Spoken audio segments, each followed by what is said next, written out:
what would be indoor? Neutral host, private networks. I mean, I think US is very similar to Europe, for example. Private networks did not take off yet. So there is probably a big opportunity for growth with indoor deployment in CBRS. But the band today is mainly outdoor. Next. So remember, the PAL is a license. So you can buy counties and you can be protected. So there is the second tier, which is PAL, and the third tier, which is GA. If you have spectrum, you can use it. Okay. What we see here, which is quite interesting, is there is no real activity being only PAL. Those which have bought PAL have deployed their CBSD using their assigned frequency. They are not just using PAL, they are also using GA.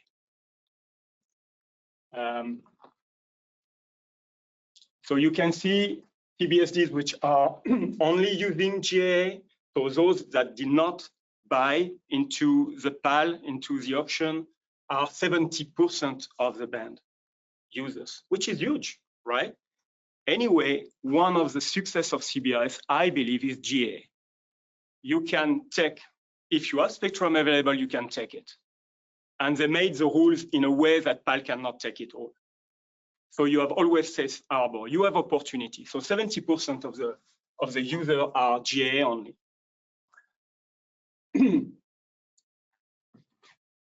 Everybody, even if you have PAL, use GA, which is a great thing. It means that you may protect, you may secure some of your spectrum, but anyway, free spectrum is even better, right? So you take it all. Next slide. Okay, so this is the number of grants. So this is the number of channels across all CBSDs. So you see 400,000 CBSDs, and you have more than 1 million grants, more than 1 million channels of 10 megahertz or grants used in the band. Okay, so there is nobody using the CBRS with one channel. There is always, so it's up to 150 megahertz.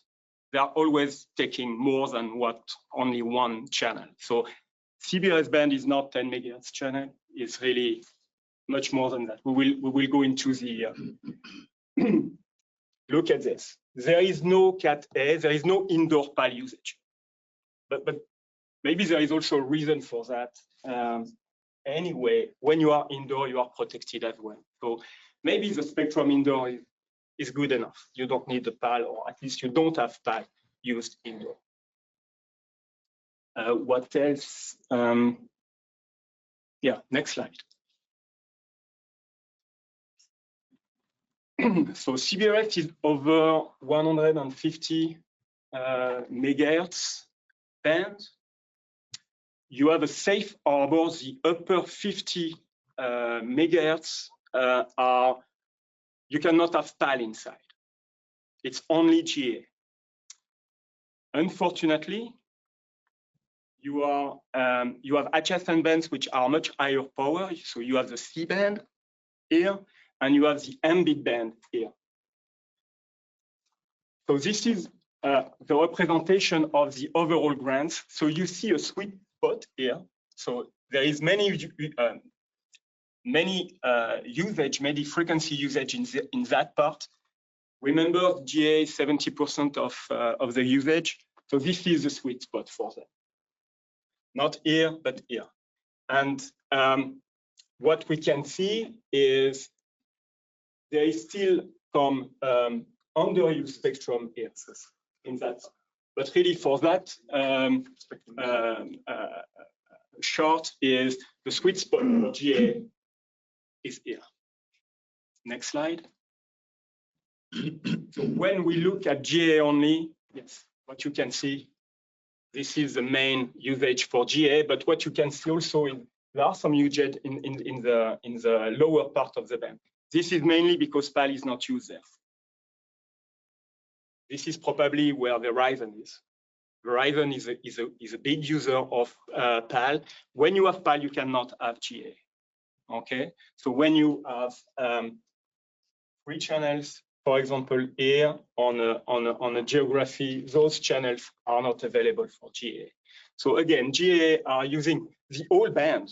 I mean, GA is using the whole band, but really the sweet spot for them is here, little bit less on the edge of the band. Next. Now this is for PAL, right?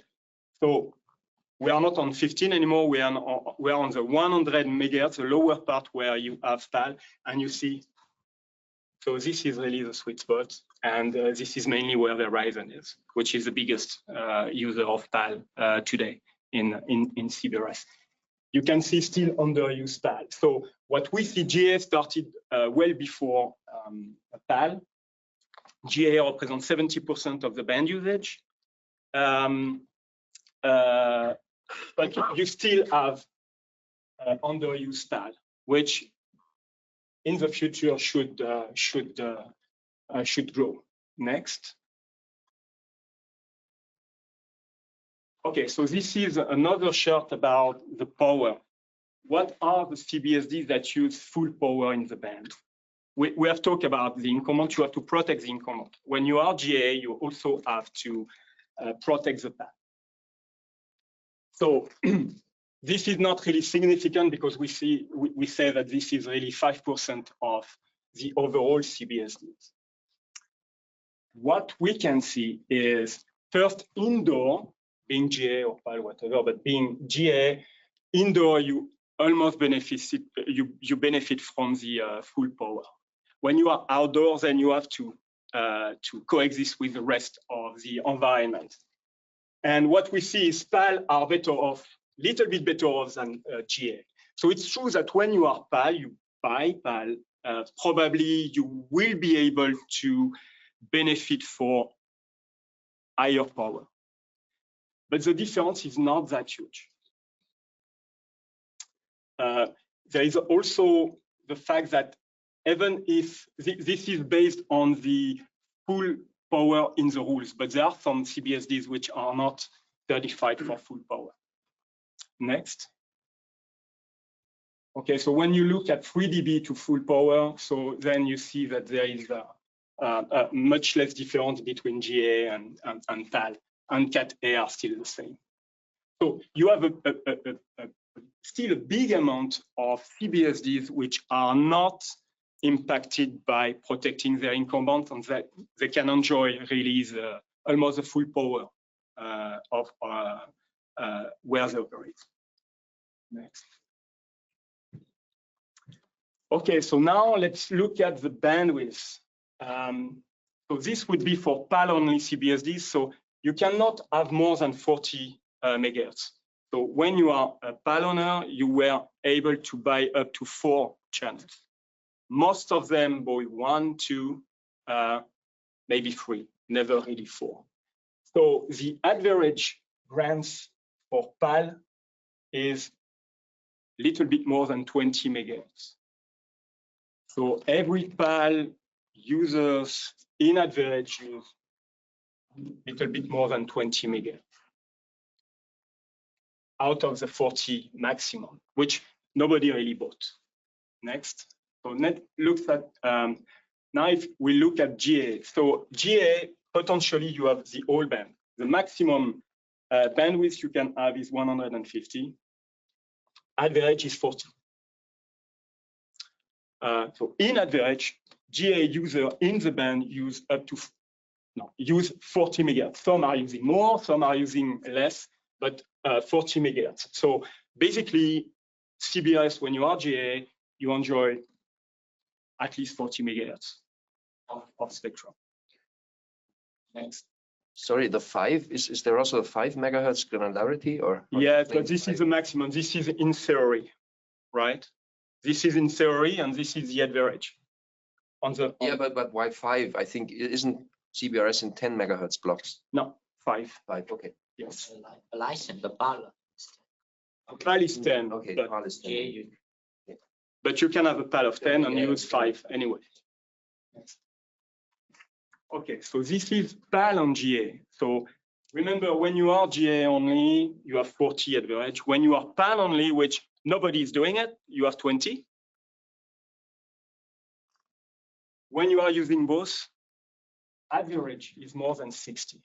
It means that for those who bought PAL, they enjoy GA.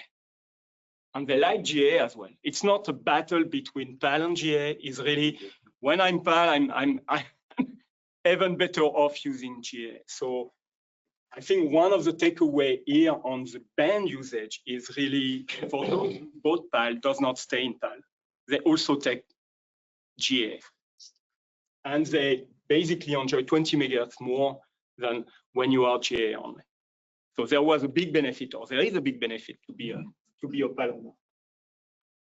Next. Okay, so this is also interesting because CBRS is not a high power band. So what you can see is half of the deployment is at 6 meters or below. So we saw that 95% of the deployment are outdoor, but it's still a low power band, and you still have many CBSDs which are not high in the band.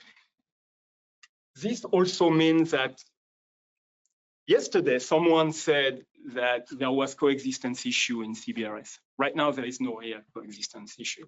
Even between GA, someone said, yes, but you know, when you are PAL, okay, you live on your own, it's fine, but when you are GA, CBRS is full of problems. Now, because one of the reality is a low power, is US is a big country, it's still 400,000, but also the way it's deployed is not on a big mat very high. It's still fairly low.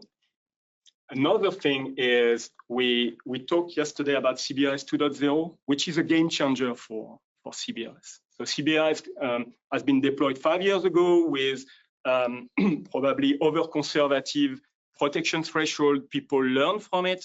DoD learned from it, NTIA learned from it, the FCC learned from it.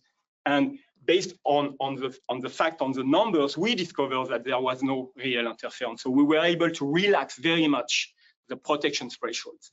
And CBRS 2.0 really tackles the CBSD, the deployment, which were below 6 meters.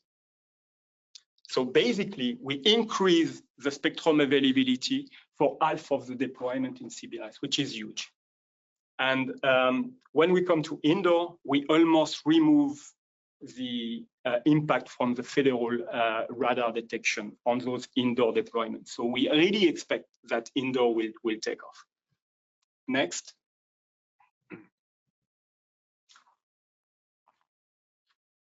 Okay, so this is same as before. Really, the CAT does not really count. And I think this is the last slide. Yes. You do have some annexes as well, if you. Yeah, but no. Questions. I have a ton of questions. Yeah. Oh, okay, maybe some questions. So those are numbers, right? It's education. Stop saying that CBRS is an experimentation. Stop saying that CBRS is only about a sensor network, which is overcomplicated. This is not the truth, and this is this is healthy because of the diversity of the ecosystem. This is the only band in US for local licensing, so it's quite important for WISP. For rural, it's quite important. It will become important for private networks, and it's super important for everybody else than NTNT probably. Right? Thank you. Questions? Yeah, hi, PJ. Thanks for this. I think this is very insightful. So as you probably know, I've been involved in CBRS since day one, even before it became a thing. I think I was on the first workshop that FCC had in, I don't know, 2010 or something, and then got involved in the Wind Forum. I chaired the third group, a working group that developed the first, the protocols for the interface between the SAS and the CBSD. So I'm a, believer in the CBRS. But so I guess the question is, yesterday I was chairing that panel, correct? As soon as I mentioned the word CBRS, you could see all the red lights, go on. People cannot get beyond what they've read or maybe the complexity, you know, associated with CBRS. And I agree with free tiers and all this stuff. But I think a lot, like you had one slide at the beginning, correct? The concept itself, correct? Having a database and a network communicating with a database and then making decisions based on that. Why is it so hard, you think, for like in Europe for you know, for regulators to maybe embrace this? I mean, AFC in 6 gig, maybe that will happen, but why is it that every time, like you mentioned CBRS, immediately they goes to it's too complicated? You know, we don't have Navy ship, as you said. Sensor, you know, in the coast of France is not possible, but CBRS is not about only exactly. It's not about Navy ships. It's not the concept, as you said, there are fixed satellite service, a lot of stuff. Like if you look at 3.8 to 4.3 Europe, for example, when you have fixed satellite service, why can't something like this be simplified and adapted?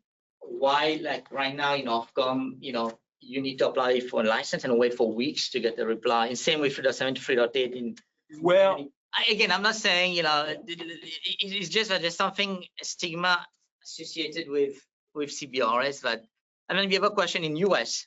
Do you think other bands in US could use something like a CBRS framework? And which bands? I mean, NTNT is saying that it will work in 3.1. NTNT said that we can move CBRS 3.5 to 3.1. So NTNT is a strong believer in CBRS in 3.1, which is a big surprise for me. That's a good. This is a big surprise for me, but I'm super happy with that. So effectively 3.1 may be the next CBRS-like band in the US. I agree with Alex, with Emmanuel, with Christina that CBRS has been developed for a specific problem in a specific band, and probably sharing with a database has to be developed based on a use case. It cannot be a tool that fits all. CBRS does not, it's not the case. My battle is against those that say CBRS is an experimentation, it does not work, there is interference all over the place, blah, blah, blah, blah, blah, which is not true from the numbers. Another good thing with CBRS that we learn over time is we started with over-conservative threshold protection level based on the data we collected. So NTIA did a first report 18 months ago on this, a very similar number, but 18 months ago. They will release a next one next week. From the data, we have been able to say, this is over-conservative, let's change. So we modify the protection level, we modify some propagation models without changing the rules. FCC did not do anything, and we were able to have what we call a game changer. So again, when you are equipped with this kind of tool, which is specific for one band, it can evolve during time. So you can relax, you can change the thing. When I said that CBRS was able to sunset what we call the grandfather wireless systems, it was a system which was incumbent, which is not anymore in the band, which have been replaced by CBRS. And we were able to do that because we had an automated system. So again, when you embrace this kind of technology, you can do much better things, I think. If you look at yesterday, I think Emmanuel said the biggest issue right now, and it's a 6 gigahertz, upper 6 gigahertz thing, where I think regulators, when you said that why in Europe, I think this is a mindset. Yeah. I remember you that 12 years ago, we did not start it, my company did not start it on CBRS, they started on LSA, license shared access, on the 2.3, 2.4 megahertz. It was to share the band with the DoD. It was a military band, especially in France. It never go outside of technical reports. This is a mindset in Europe. Yesterday, from the presentation from the regulators is, oh, we study. Oh, yes, we study. We spent our time to study, right? And at the end of the day, in the upper 6 gigahertz, you will split the band in two, and you will put Wi-Fi and IMT on there. Yeah, and we call it sharing, correct? Yeah, it's still geographical sharing. Even when I asked a question to MOD yesterday, it's like, you know, we've been doing sharing, and I'm like, what? okay, so we're going to use this frequency in London and we're going to use this frequency in Manchester. Okay, so we've been doing that for 100 years, correct? So, and then, you know. So what regulators in Europe call innovation, it's called compromise. You work on compromise. It's only compromise, right? Is you have big industries lobbying hard and you make everybody equally unhappy, basically. But I think you should reflect yourself on innovation. You should really try to be honest and really start to say, where do we innovate in doing spectrum management in Europe? I remind that in US, TV white space was the first iteration. It's a disaster from a market point of view, from a technology. It's not a disaster because we were able, or the FCC and in US were able to do CBRS, second iteration. Then now there is the AFC, third iteration. So there is already 3 iterations of database management in the US, commercially available. We are talking about 3.1 now, the 4th one. Where is Europe now? And Europe started at the same time than US, 12 or 15 years ago with the LSA. So I think we have to reflect a little bit, or at least when we start to speak about CBRS and be critical to it, I think we also have to look at what we do in Europe in terms of innovation, in terms of spectrum management, right? If the end of 6 gigahertz is really the split between Wi-Fi and IMT is a big failure from the regulator. I understand you have a lot of constraints, many countries and so on. But when you talk about innovation, just start to be a little bit honest on this. That's it. We have. I knew this. I didn't want to keep things sleepy. Not Alex. Can I choose my? Yeah. Do we have time? Maybe. No, hang on. But I will be on the panel anyway. No, yeah, he'll be on the panel. Let's just read you on the panel. Do you want to pick a question? You can do one question because I'm after you, and yeah, go ahead. that's fine. Yeah, one question. There we go. Consensus. pick your question out. Yeah. No. No indicator to for the benefit of Emmanuel Fasoya.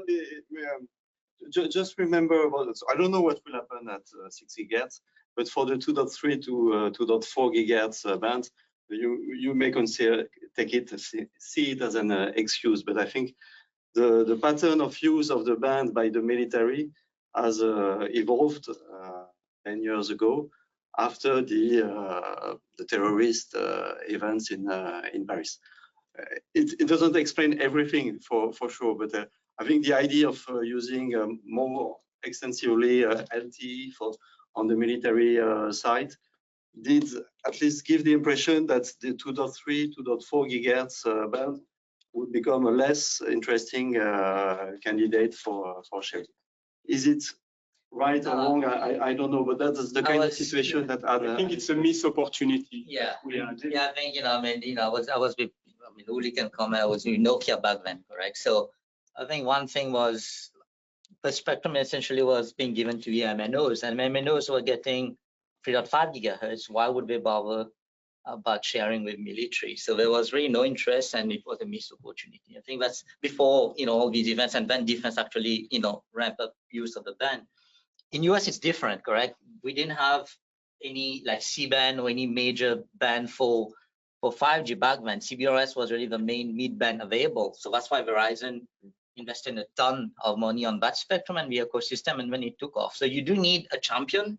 As I said yesterday, correct? You can do all kind of SDR stuff, but at the end of the day, you want a form factor that you can sell. You want a mic you can put, on this form factor. You want CBRS on this form factor. Even if fixed wireless is a big part of CBRS, but I'm saying you needed someone like a Verizon to actually drive Qualcomm and the others. You need also that type of champion. So, but I think it was a missed opportunity also because the MNOs didn't really care about LSA. Because we never went beyond reports. I mean, CPT is full of reports. Well, we had nice trials, but Yeah, I agree. I mean, no. It was yes. So we missed this opportunity because now the US is doing the 4th iteration. At least they have things to build upon. In Europe, we have nothing. Maybe TV white space in UK, but that's it. So if you want to start now, you have at least 10 years. You are 10 years late on this. And again, what I think is important is CBRS is really for that business case, but we should not overlook what IT tools can bring to spectrum management. We are driven by data, not by paper. Sharing right now in Europe is you have 4 MNOs, you cut the band in 4, and that's it. And on the paper, you have 4 names. You cannot evolve or doing smart spectrum management with paperwork. It's not possible. I mean, so LSA was a missed opportunity too. And just to answer to one of the questions for 3.8, 4.2, if you don't need a database, don't choose a database. It's fine. It's fine. I mean, I agree. And I really hope that 3.8 and 4.2 will be the CBRS band for Europe, meaning that this would be the band where you have local licensing scheme with or without a database. We don't care, because at the end of the day is what you give the how you give the opportunity to use the spectrum is not really the means. It can be complicated. Who cares? Who knows it's complicated? Us, because we did the software and we operate it.